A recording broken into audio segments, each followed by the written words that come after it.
We have quite a few questions, so we'll start here with Lars Peder Nubak. Should I have a microphone?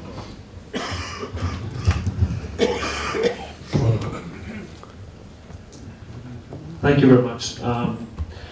First of all, George Cooper, I think it's a very timely contribution to a very important debate that you have made in your book and in your speech.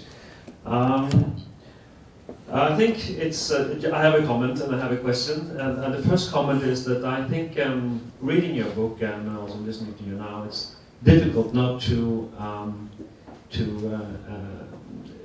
respect the fact that there has been, behind the crisis we see now, and the build-up to it, and the policies that has underpinned the development before the crisis became clear, there has been some rather significant intellectual errors done, particularly in underestimating the systemic risks of the financial systems in combination with monetary policy. And I certainly think we are in exciting times. I think many people around are anxious to try to make contributions to move the economy on a more robust foundation for the future. And you seem to be arguing very, I think, clearly for a new monetary policy, a more relevant monetary policy, where the central bank should have an expanded mandate to actually have a mandate to steer or manage the total growth of credit, not only in a narrow sense as we have today, as stable prices defined as growth in the consumer price index. And you also seem to be arguing for a minimalist approach, that these few parameters are crucial, and if you try to have too many, it can be difficult. But I have this question now. I think there's a lot of merit in your point, but I have one suspicion, and that is, it is not enough. Don't you think you have to have more counter-cyclical mechanisms in the economy than a more counter-cyclical monetary policy? Particularly I'm thinking about counter-cyclical financial regulations, capital adequacy rules, and in that direction. What's your comment on that? Broadly, yes. Should we have more counter-cyclical policies? Yes, but not to the point where we try to stabilize the cycle perfectly, because that's the inherent problem. I would say the core one actually is not just regulation, but government fiscal policy. What we've seen in this particular cycle is that we've had one of the biggest private sector booms in history that's gone on for almost uninterrupted for 2 decades.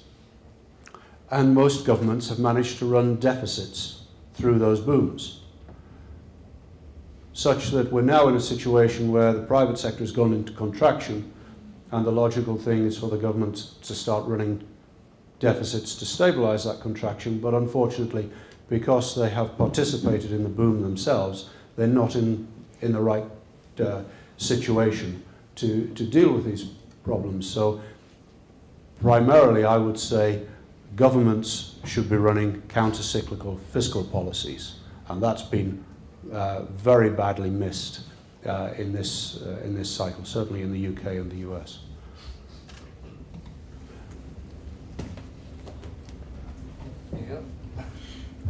Thank you. A very short question. My name is Ed, and thank you very much for a very interesting presentation. I would very much like to hear your thoughts about the stimulus package from Obama and the US government, and all these thoughts about that some institutions like AIG are too big to fail. What are your thoughts about the institutions who are so-called too big to fail? Should they be allowed to fail, or are the Obama using the right medicine? It's a very unfortunate situation. It's one of those situations where if you want to get to where we should be, you don't want to start from where we are, which is a little bit unfortunate. Are they too big to fail? Yes. Should they have ever been allowed to get to this size and this structure? No. That's the unfortunate thing. So where do we're in this situation. We have the AIGs of this world. that have been allowed to form, they have been allowed to build up leverage within their balance sheet to simply ridiculous levels, I do think they represent a systemic risk. So yes, they unfortunately at the moment have to be supported by the state. I think as part of that support process though, we need to be thinking very sensibly about how we don't allow this to happen in the future.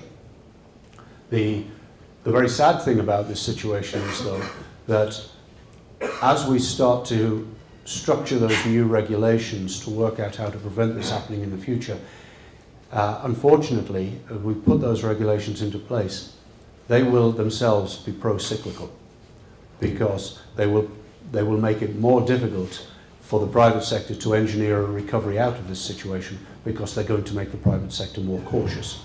So, as I say, it's unfortunate that we have to do this now, put the new regulation in place, but if we don't do it now, we never will. So, reluctantly, I say yes, the stimulus is needed, the bailouts are needed, and the state support is needed.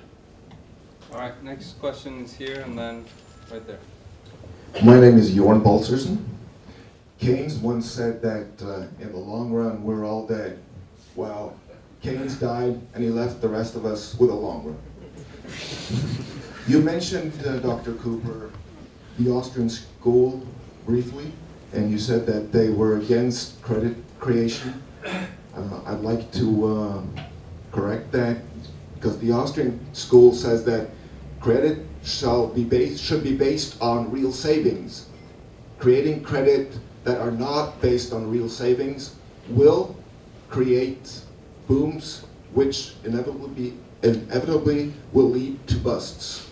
And Nobel Memorial Laureate Friedrich von Hayek, he was awarded the Nobel Memorial Prize for the Austrian business cycle. And my question is, what is wrong with the Austrian theory of the business cycle?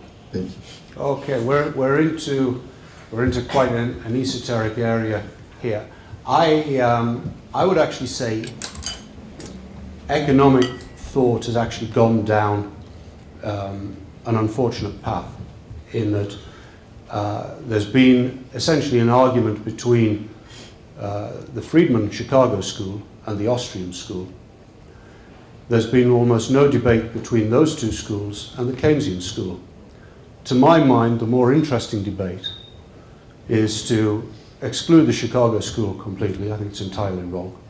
And to have a debate between the Austrian business cycle and the Keynesian idea. Because though ideologically they tend to be poles apart, or I think they're poles apart, actually they're both inherently cyclical schools.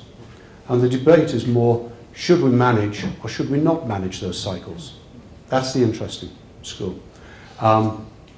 The comment I made about the Austrian school and the banking system was more their critique of the fractional reserve system. Now, what I'm trying to do with this book is come up with practical recommendations and practical ways of thinking about the system we have at the moment. We have a fractional reserve banking system based on fiat money. Now, I accept that there are arguments that we should change that, but I'm more interested in near term, what do we do practically with what we've got? And in short, I'm afraid I don't know the answer to your question, which is what's wrong with the Austrian cycle. I honestly have not formulated a conclusion on that. It's quite a complicated subject. Thank you. My name is Robin Boy from Habberstad. For any of you in the panel, all three or one of you at least, on the elements of policy prescriptions and markets and bubbles. In my world, efficiency has something to do